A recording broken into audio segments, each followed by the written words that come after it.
성령 강림주일 두 번째 주일을 맞아 오늘 예배의 자리에 나오신 여러분들에게 하나님의 은총과 평안이 함께 있기를 바랍니다.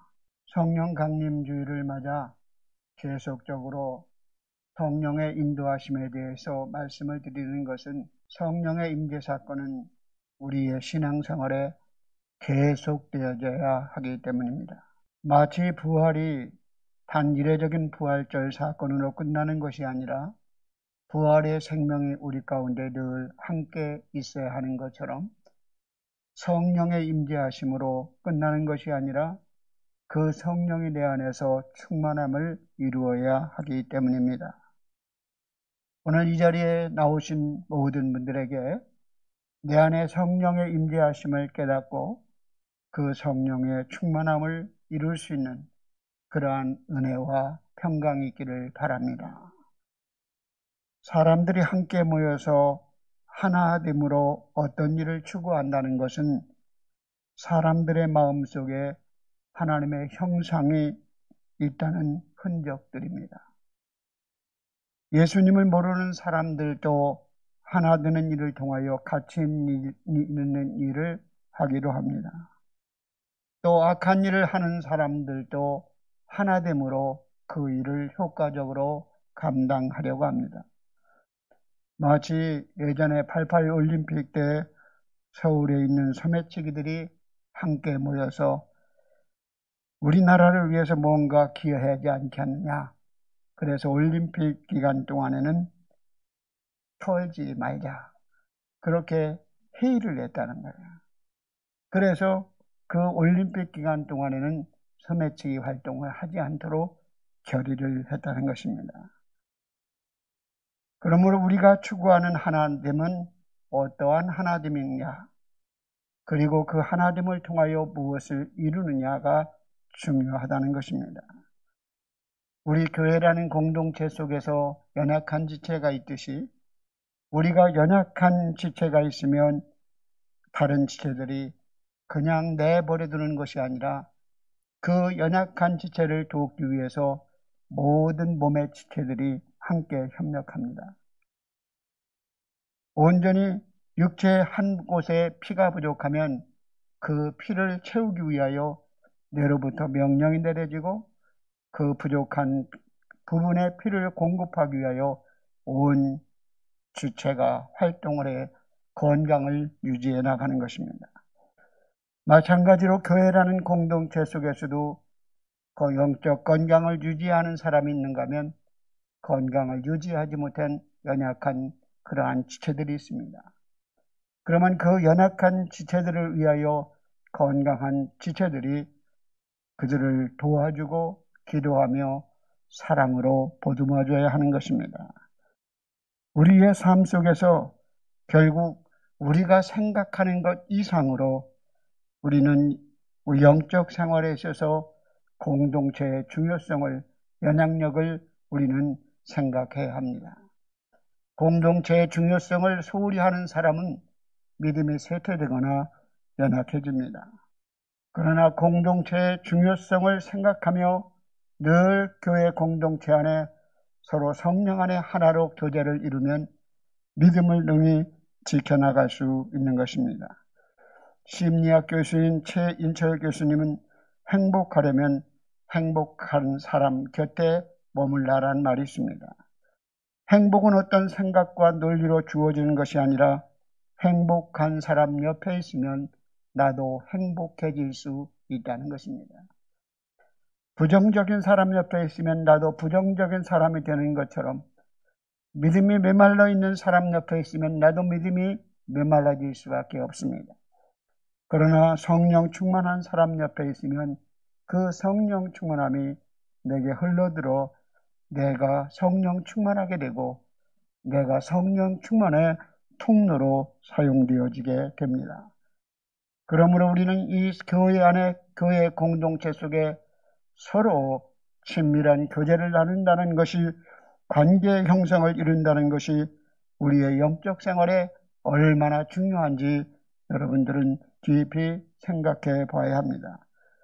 코로나로 인하여 교회의 대면 예배가 제한되고 식사 중지로 인하여 코이노니아를 이룰 수 없는 어려움을 겪고 있습니다. 교회가 어렵다는 것은 성도들의 영적인 삶이 어려움을 겪고 있다는 것을 말해주는 것입니다. 이 시대에 우리는 코로나 환경에 사로잡혀 코로나가 종식될 때까지 마냥 기다리며 아무것도 하지 않는다면 교회는 더욱 침체될 수밖에 없습니다. 우리는 세상의 풍조에 흔들리며 영적의 우선순위에 늘 우리의 믿음의 삶이 밀려나면 영적인 세속화와 퇴보가 이루어지게 되는 것입니다. 성경 계시록 2장 29절에 귀 있는 자는 성령이 교회들에게 하시는 말씀을 들을지어다라고 말씀합니다. 교회와 성령은 교회와 그리스도의 관계처럼 따로 떼어놓고 생각할 수 없는 중요한 관계입니다. 교회는 오순절 성령께서 임하심으로 교회가 탄생되었고, 교회는 성령의 지시와 능력을 따라 그리스도를 증거하는 사도행전의 역사가 일어난 것입니다. 이 일을 위하여 성령은 교회로 하여금 부르심에 합당하게 행하고 부르심을 받은 믿음 안에서 교회 공동체가 하나 되라고 말씀하고 있는 것입니다. 코로나가 언제 종식될지 알 수 없는 상황에서 우리가 코로나를 극복하고 승리하는 길은 성령 안에서 하나님과의 영적 교제가 더 친밀해지고 성도들의 각 지체들이 사랑으로 연합을 이룰 때 이 모든 코로나를 잘 극복할 수 있을 것입니다. 오늘 우리는 부르심을 받은 성도로서 교회에서 어떤 자세로 믿음 생활을 지켜나가야 될 것인가를 말씀을 주고 있습니다. 첫 번째로 우리가 생각해 볼 것은 부름받은 성령 안에서 그리스도와 삼위일체 되신 하나님과 연합을 이루어야 하고 하나됨을 이루어야 한다는 것입니다. 에베소서는 1장에서부터 6장까지 있는데 1장에서 6장은 하나님이 이루신 구원과 이방인인 에베소 성도들이 누리는 영광스러운 신분에 관한 설명을 듣고 그들을 위하여 기도하는 모습이 나타나고 있습니다. 이어지는 4장과 6장은 하나님의 부름받고 영광스러운 구원을 누리게 되는 성도들이 새로운 신분에 합당한 삶을 살아가야 한다고 말씀하고 있습니다. 1장서 3장은 교리적인 부분이라면 4장서부터 6장은 생활 윤리편을 다루고 있습니다. 그런데 교리적인 부분은 서술형으로 되어 있고 4장서 6장까지 명령에 대한 그 윤리적인 말씀에 대해서는 명령형으로 되어 있습니다. 그래서 1장 3장은 믿어야 될 진리 크렌덴다라는 크리도 믿음을 믿어야 될 것이라면 4장서 6장은 믿는 사람들이 행해야 될 아젠다로 바뀌게 되는 것입니다. 우리의 믿어야 될 교리들이 이제는 아젠다로 우리가 해야 할 일이 무엇인지를 방향을 잡아준다는 것입니다. 여러분, 하나님의 은혜의 마중물이 있어서 우리는 하나님이 주시는 그 권면에 순종할 수 있는 능력이 있습니다. 하나님의 은혜를 알지 못한다면 바울의 부르심에 합당한 삶을 살아가라는 권면은 부담감으로만 다가오지만, 하지만 은혜를 안다면 그 권면은 하나님의 은혜와 사랑으로 내게 다가오게 됩니다. 하나님의 말씀에 순종할 수 있는 힘은 하나님의 은혜와 사랑에서 출발되어지는 것입니다. 너희가 하나 되라고 말씀하시지 않았습니다. 사도 바울은 우리가 이미 성도 안에서 그리스도 안에서 하나 되었다고 선언하고 있는 것입니다. 우리 모두 이미 그리스도 예수 안에 하나가 되었습니다. 하나님 안에 한 형제요 한 자매들입니다. 성령께서 이미 하나 되게 하신 것을 우리는 심써 지켜야 될 거룩한 사명이 있습니다. 성령께서 하나 되게 하신 것을 심써 지키라는 이 말씀은 우리는 이미 성령 안에서 십자가 안에서 하나 되었다고 선포하며 그 하나됨을 잃어버리지 말라고 말씀하고 있는 것입니다. 우리가 이미 소유하고 있는 하나 되게 한 하나님의 은혜를 잃어버리지 않도록 깨어 있어야 합니다.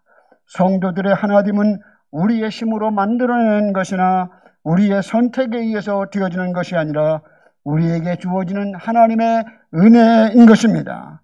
교회는 하나님을 알아가고 예수 그리스도를 닮아가는 곳입니다.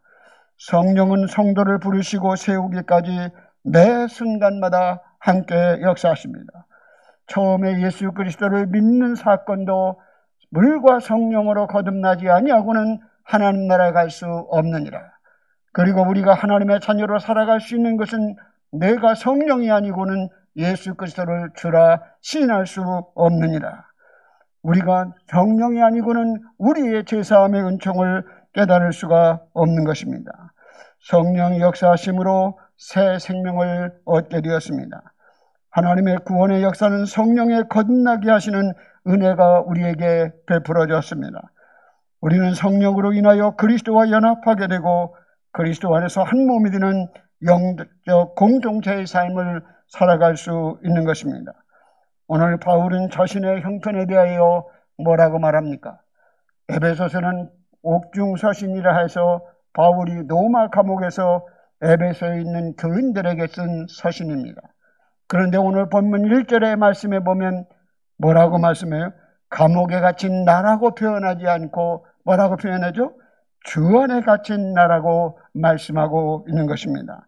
바울이 감옥에서 잠을 잘 수도 없고 편안히 마음대로 먹을 수도 없는 환경이지만 주 안에 갇힌 삶을 살기 때문에 자유롭게 복음을 전파하며 편지를 쓰며 담대하게 에베소 교회를 위로하고 있는 것입니다.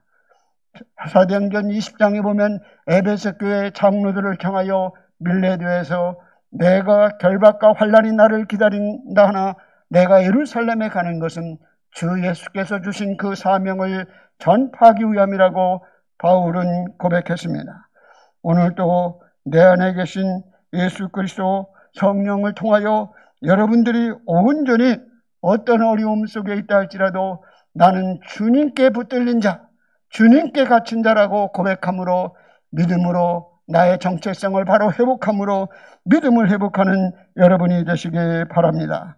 갈라디아서 2장 20절에 내가 그리스도와 함께 십자가에 못 박혔나니 그런즉 이제 내가 사는 것이 아니요 오직 내 안에 그리스도께서 사신 것이라.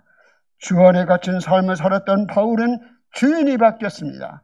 전에는 내가 주인이었으나 이제 그리스도가 주인이었다고 말하고 있습니다. 바울 안에는 하나님이 주신 성품들이 겸손과 온유와 오래 참음과 사랑으로 충만해졌습니다. 하나님이 주시는 마음으로 충만하니 그들은 하나 될 수밖에 없었습니다. 바울은 하나님의 부르심을 받았다고 고백합니다. 너희의 부르심을 받은 그 부르심에 합당하게 행하라고 말씀합니다. 5장 2절에 보면 그리스도께서 너희를 사랑하신 것 같이 너희도 사랑 가운데 행하라. 5장 8절에 보면 너희가 전에는 어둠이더니 이제는 주 안에서 빛이라. 빛의 자녀들처럼 행하라고 말씀하고 있습니다. 오늘도 우리는 행하기 위하여 부름을 받았습니다. 그리고 부르신 주님이 행할 수 있는 능력을 우리에게 주시고 하나 되게 하셨습니다. 오늘 부르심에 합당하게라는 말은 이 악시오스라는 단어는 어울리게 조화롭게 한다는 의미를 갖고 있습니다. 하나님의 부르심 받은 자답게 하나님의 사랑받은 자녀답게 하나님의 백성답게 살아가라고 말씀합니다. 이 말씀을 더 구체적으로 표현하면 의정부 영락교회 장로답게 권사답게 집사답게 행하라고 말씀하고 있는 것입니다. 부르심에 합당하게 살아가기 위하여 먼저 하나님과 하나 되기 위하여 필요한 것은 하나님의 은혜와 사랑의 회복하심에 있습니다. 하나님의 부르심에는 목적이 있습니다. 그러므로 그 부르심의 목적에 따라 살아가는 것이 우리의 순종인 것입니다. 하나님의 부르심에 알맞은 자리에 세우시고 살아가라고 권면하고 있습니다. 오늘 여러분은 부르심의 자리에 있습니다. 부르심을 기억하십시오. 부름의 소망으로 하나 되는 것, 예수님을 드러내는 삶을 살아가십시오. 오늘도 여러분들이 부르심의 자리에 있음을 깨닫고 하나님에 속한 자녀들로 승리하시기를 바랍니다.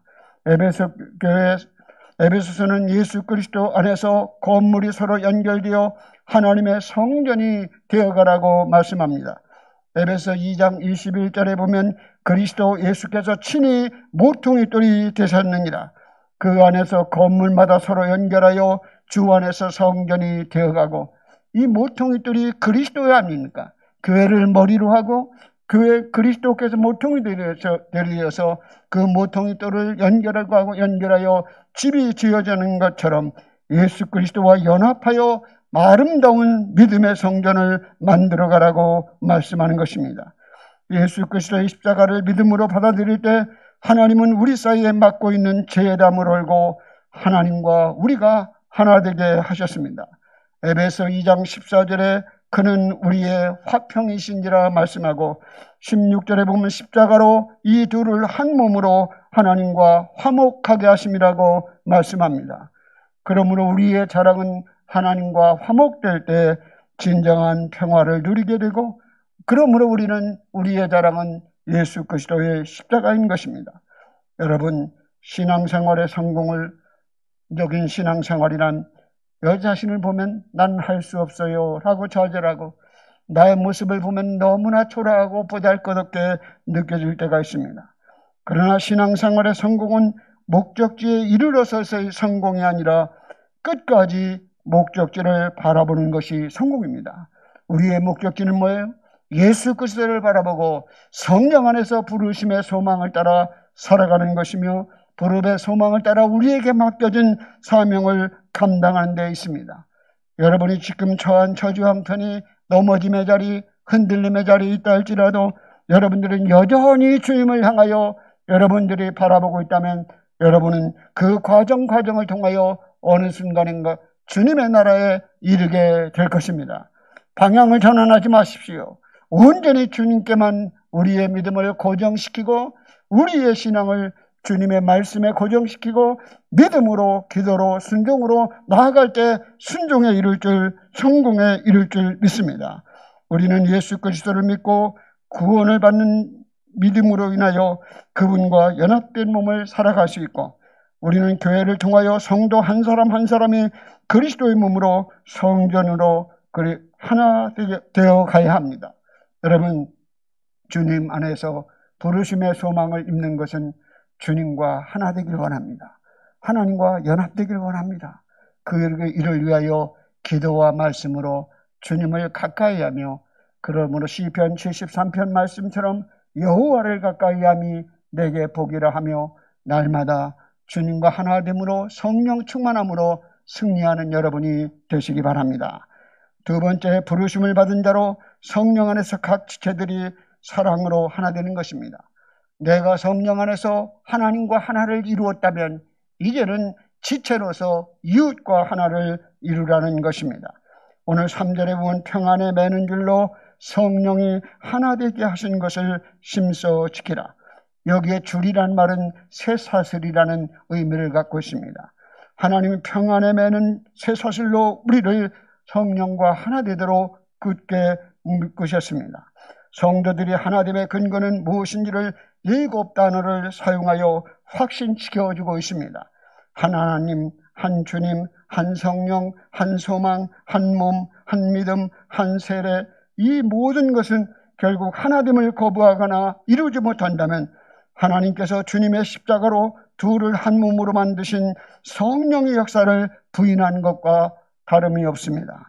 여러분, 오늘 말씀의 이 세례는 소속을 의미하는 것입니다. 여러분이 세례를 받았다면 성도는 그리스도께 속한 사람이 되는 것입니다. 오늘 다 함께 따라해 보시기 바랍니다. 나는 그리스도께 속한 사람입니다. 여러분의 소속은 하나님 나라의 시민권을 가지고 하나님 나라 백성이며 또 하나님께 속한 사람이라는 것을 잊지 말아야 합니다. 그래서 우리는 영적 연합으로 세상의 사교 모임과 같은 것이 아닙니다. 모든 성도는 그리스도의 몸으로 하나이며 교회는 그리스도의 몸으로 하는 신앙 공동체입니다. 우리가 그리스도 안에서 영적인 연합의 삶을 살기 위하여 같은 믿음을 가져야 합니다. 종교다원주의 시대 속에서 온전히 바울이 말씀했던 그 말씀, 삼위일체 하나님, 오직 우리 신성과 인성을 지신 하나님, 마지막 때 우리를 심판하기 오시는 그 하나님을 한 믿음을 여러분이 믿고 있습니다. 우리는 성령의 역사로 인하여 그리스도의 몸으로 살아가는 새로운 삶을 살아갈 수 있습니다. 그리스도를 믿음으로 성령 받은 성도들은 하나 되는 삶을 통하여 세상에 하나님의 자녀됨을 증거할 수 있습니다. 교회의 하나됨은 세상에 하나님의 능력과 지혜와 하나님의 온전하심을 드러내는 것입니다. 요한복음 13장 34절에 새 계명을 너희에게 주노니 서로 사랑하라. 내가 너희를 사랑한 것 같이 너희도 서로 사랑하라. 너희가 서로 사랑하면 이로써 모든 사람이 너희가 내 제자인 줄 알리라고 말씀합니다. 우리는 예수님의 몸된 교회를 이루는 지체들입니다. 우리는 우리가 부름의 소망을 가지고 있습니다. 에베소 오늘 4장 4절에 보면 몸도 하나요 성령도 하나이니 이와 같이 너희가 부르심의 한 소망 안에 부르심을 입었느니라.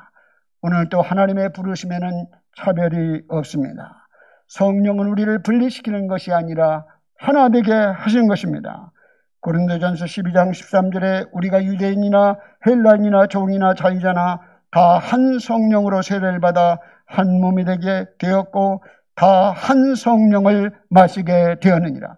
한 성령을 마셨다는 한 주의 영이, 주님의 스피릿이 여러분에게 다 있다는 것입니다. 주님의 생명이 여러분 모두에게 있다는 것입니다.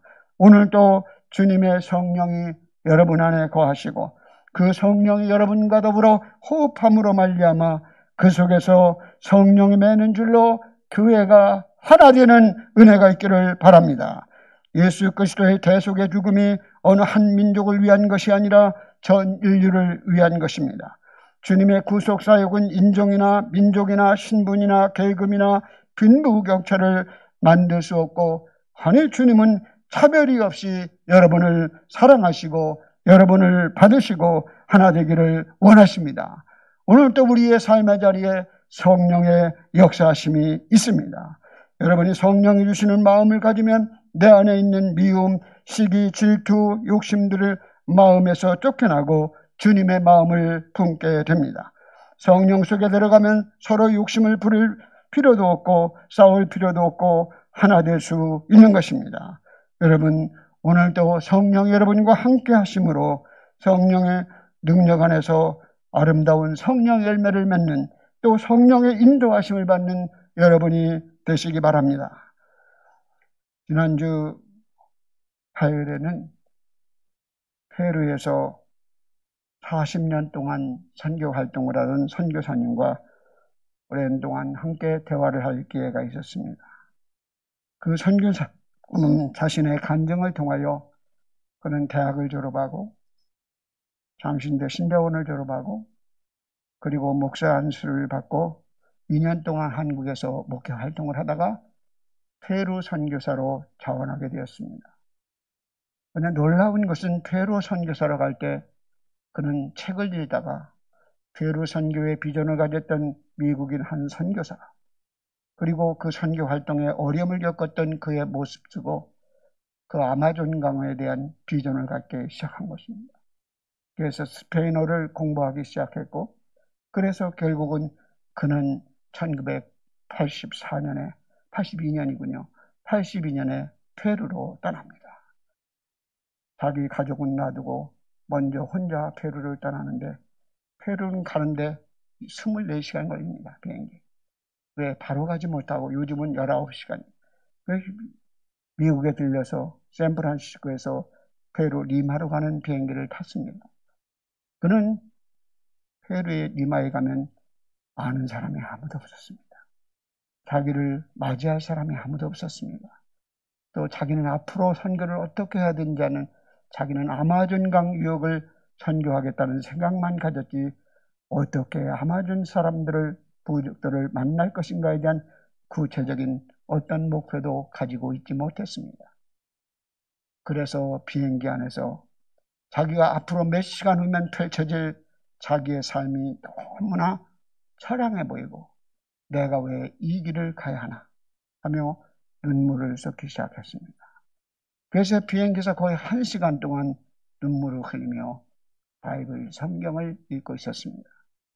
그런데 그 옆에 한 자리가 비어있는데 한 독일인이 자기에게 찾아와서 동양인이 왜 이렇게 눈물을 흘리냐 묻더라는 거예요.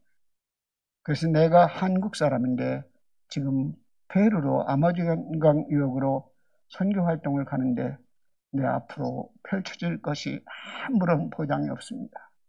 지금 나는 공항에 가도 나를 마주할 사람도 없고 내가 어디 거처할 것도 마련해 놓지 않고 어떻게 살아갈지 아무 준비되지 않아 너무나 처량함을 느껴서 말씀을 보며 눈물을 흘렸습니다. 그랬더니 이 사람이 내가 최선을 도와주겠다고 그 도움을 얘기했던 사람은 독일인이었습니다. 이 독일인은 나치 독일으로서 그 당시 1982년에 나치 재판이 많이 있었기 때문에 독일에서 정책적으로 나치 당원했던 젊은 사람들은 전부 남미로 피신시켰습니다. 너희들의 생명을 보존하려면 여기 독일에 머무를 수 없다. 그래서 이미 페루에 가서 살고 있는 한 나치 당원을 만나게 된 거죠. 그 사람은 자기를 위로해주면서 그래요. 내가 아는 친구 중에 선교 사역 기독교적인이 하나 있다. 그래서 그는 공항에 내리자마자 여기저기다 자기 짐을 찾자마자 다른 자기 일은 하나도 않고 이 선교사를 위해서 여기저기 전화하더라고요. 동양에서 한 사람이 선교사가 왔는데 이 선교사를 받아줄 아무것도 없다. 준비된 것도 아무것도 없다. 선교단체에서 나와서 이 선교사를 맞이하십시오. 그랬더니 딱 보수단체 한 곳에서 오더라는 거예요. 그래서 와서 보고 무엇을 할 것인가, 얼마나 준비된가 몇 가지 여쭤보더니 우리가 앞으로 무슨 일이 있으면 일리 오라고 얘기해놓고 그런데 그러는 중에 이 독일인의 여자친구 하나가 위클리프 성경 번역 단체에서 리마에서 활동하고 있는 여성이 있었습니다. 그 사람의 소개를 받았어요. 그래서 그는 위클리프 성경 번역을 하는 스페인어로 성경 번역하는 그곳에 가서 3개월 동안 또 선교 훈련을 받고 언어 훈련을 받고 성경 번역 활동에 도왔습니다. 그래서 그는 나의 꿈은 여기가 아닙니다. 그래서 그 먼저 왔던 선교사님을 다른 사람을 통해서 페루 리마 지역에서 한인 목회 한두 분 있는데 시작하려냐고 그래서 저는 아닙니다. 그래서 그는 고산 3,700m 고산 지역에 가서 다시금 목회를 2년 합니다. 그래서 병이 드는 거예요. 여러분 2,500 넘어가면 다 고산병이 옵니다.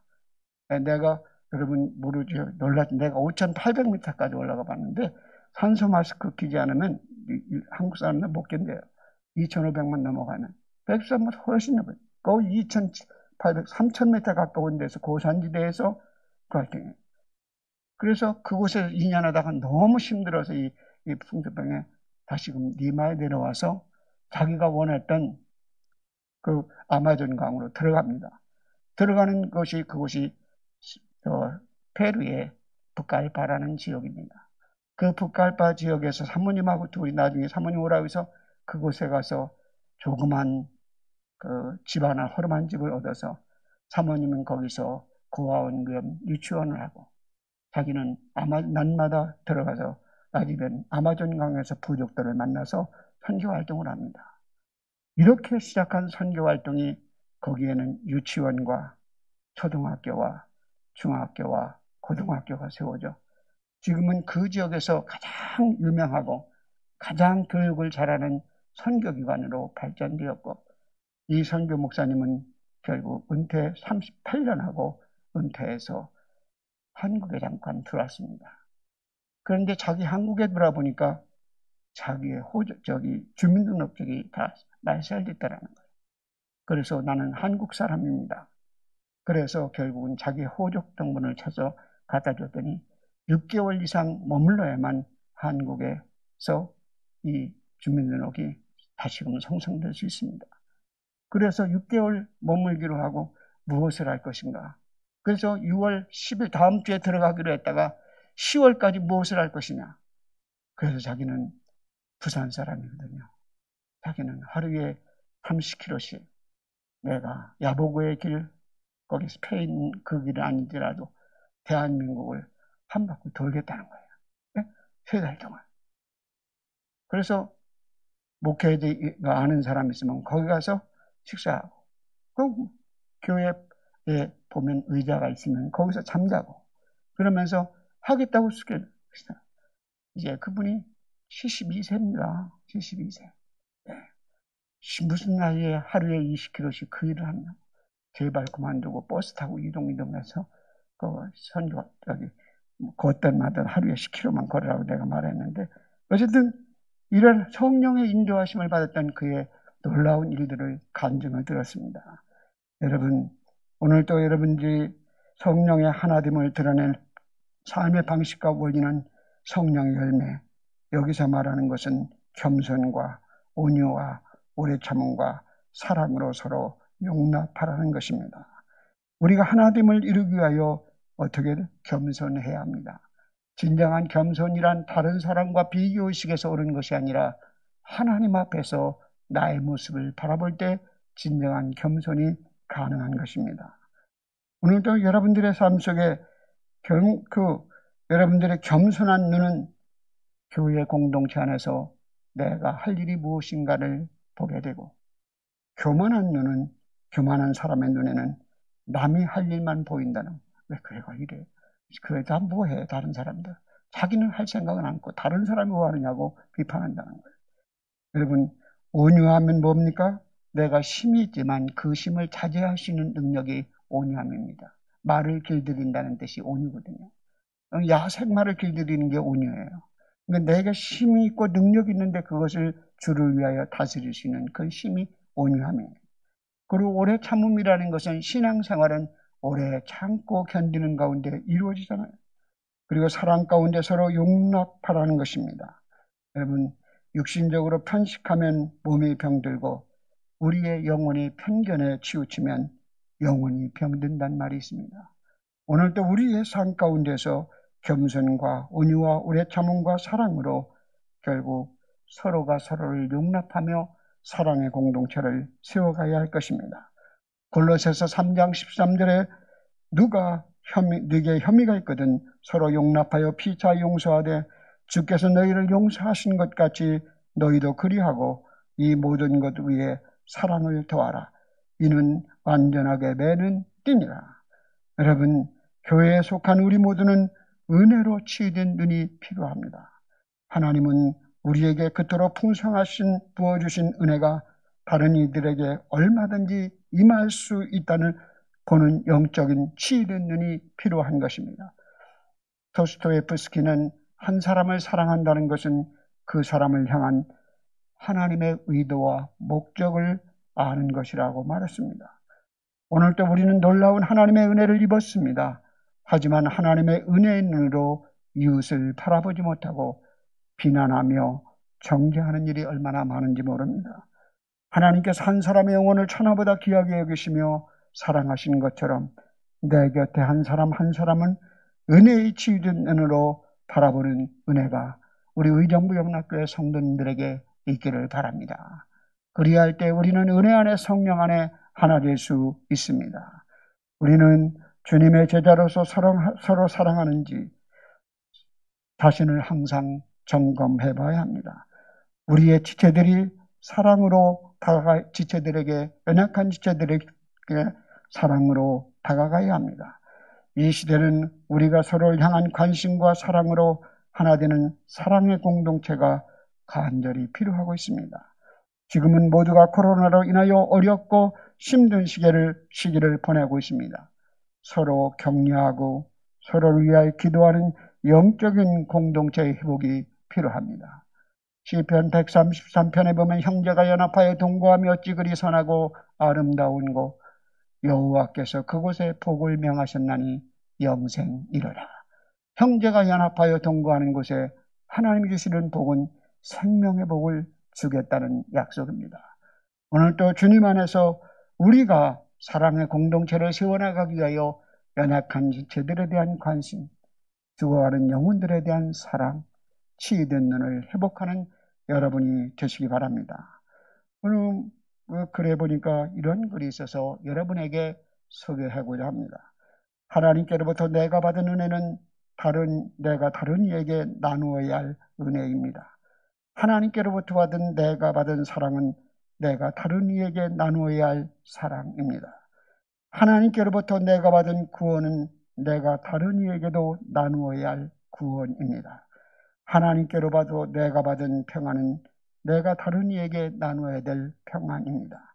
하나님께로부터 내가 받은 기쁨은 내가 다른 이에게 나누어야 할 기쁨입니다. 내가 하나님께로부터 받은 부요는 내가 다른 이에게 나누어야 할 부요입니다. 내가 하나님께로 받은 긍휼은 내가 다른 이에게 나누어야 할 긍휼입니다. 하나님께로 내가 받은 회복은 내가 다른 사람에게 나누어야 될 회복입니다.